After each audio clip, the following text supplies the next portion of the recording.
মুহূর্তে বিরাট বড় ঘোষণা। জানুয়ারি থেকে 7,000 টাকা বেতন বাড়বে পশ্চিমবঙ্গের সরকারি কর্মীদের। ঘোষণা খোদ মুখ্যমন্ত্রী মমতার। 1 জানুয়ারি থেকে 7,000 টাকা বেতন বাড়ছে পশ্চিমবঙ্গের সরকারি কর্মচারীদের। কেন্দ্র হারে দিয়ে দেওয়া নিয়ে বহুদিন ধরে রাজ্য সরকারি কর্মীরা মুখ্যমন্ত্রীর কাছে দাবি জানিয়ে আসছেন। সেই নিয়ে কোনো ইতিবাচক ঘোষণা এখনো না করা হলেও এবার রাজ্য সরকারি কর্মচারীদের একাংশকে বিরাট সুখবর দিলেন তিনি।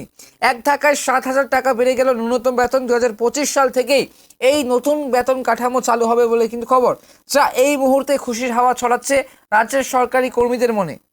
এই মুহূর্তে দীর্ঘদিনের দাবি পূরণে বড় পদক্ষেপ করতে চলেছেন রাজ্যের সরকারি কর্মচারীরা। রাজ্যের সরকারি কর্মচারীরা বহুদিন ধরে কেন্দ্র হারে ডিএ বেতন বৃদ্ধি এবং বকেয়া মহার্ঘ ডিএর জন্য আন্দোলন চালিয়ে আসছিলেন। বিশেষত কেন্দ্র হারে ডিএ প্রদান না হয় রাজ্য জুড়ে অসন্তোষ তৈরি হয়েছিল।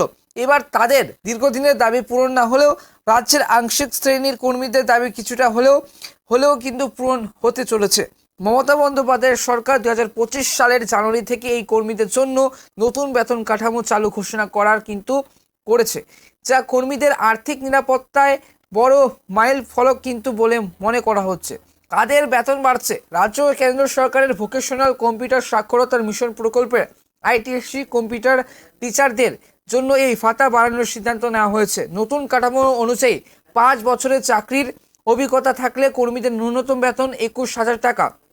10 বছর চাকরি করলে এই বেতন বেড়ে হবে 26,000 টাকা। 15 বছর পূর্ণ হলে তা বাড়বে এবং দাঁড়াবে কিন্তু 32,000 টাকায় এবং 20 বছরের অভিজ্ঞতায় কর্মীরা পাবেন ন্যূনতম 39,000 টাকা। এক ধাক্কায় 7,000 টাকা বৃদ্ধি পাওয়ার কিন্তু এই সিদ্ধান্ত রাজ্যের কর্মীদের জন্য বড় স্বস্তি বয়ে এনেছে। চুক্তিভিত্তিক কর্মীদের জন্য ন্যূনতম ব্যবস্থা। এতদিন চুক্তিভিত্তিক কর্মীরা তাদের ভাতা বৃদ্ধির ক্ষেত্রে অস্পষ্ট নিয়মের শিকার হতেন। এবার সরকার এই সমস্যা দূর করতে কিন্তু বছরে একবার তাদের বেতন কাঠামো পুনর্বিবেচনার সিদ্ধান্ত নিয়েছে। এটি অভিজ্ঞতা ও কর্মক্ষমতার কিন্তু সেই ভিত্তিতে নির্ধারণ করা হবে। এবার ফলে চুক্তিভিত্তিক কর্মীদের আর্থিক নিরাপত্তা নিশ্চিত হবে বলে কিন্তু আশা করা হচ্ছে। মমতা সরকার জানিয়েছে এই পদক্ষেপ কর্মীদের দীর্ঘদিনের দাবি পূরণ করার পাশাপাশি তাদের কাজের প্রতি আগ্রহ এবং দায়িত্ববোধ বাড়াবে। মূল্যবৃদ্ধির চ্যালেঞ্জ মোকাবিলায় এই সিদ্ধান্তকে সময়োপযোগী বলে ব্যাখ্যা করেছে সরকার।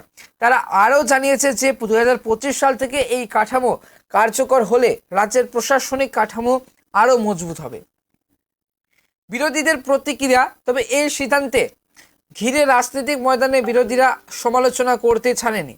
বিজেপি নেতা শুভেন্দু অধিকারী বলেছেন, এই সিদ্ধান্ত শুধুমাত্র ভোট ব্যাংক ধরে রাখার কৌশল।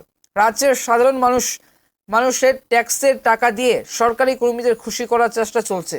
যদিও তৃণমূল এই অভিযোগকে উড়িয়ে দিয়ে বলেছে এটি একটি জনমুখী পদক্ষেপ যা সরকারি কর্মীদের দীর্ঘদিনের দাবি পূরণ করেছে।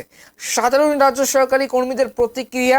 সরকারি কর্মীদের একাংশ এই ঘোষণাকে স্বাগত জানালেও অনেক আরও বড় পদক্ষেপের প্রত্যাশা করেছেন, বিশেষত কেন্দ্র হারে ডিএর দাবিতে। এবং কেন্দ্র হারে ডিএর যে দাবিটা এখনও অমীমাংসিত থাকায় কর্মীদের একাংশে অসন্তোষ রয়ে গেছে। তবে নতুন বেতন কাঠামো নিয়ে বেশিরভাগ কর্মীরা সন্তোষ প্রকাশ করেছেন।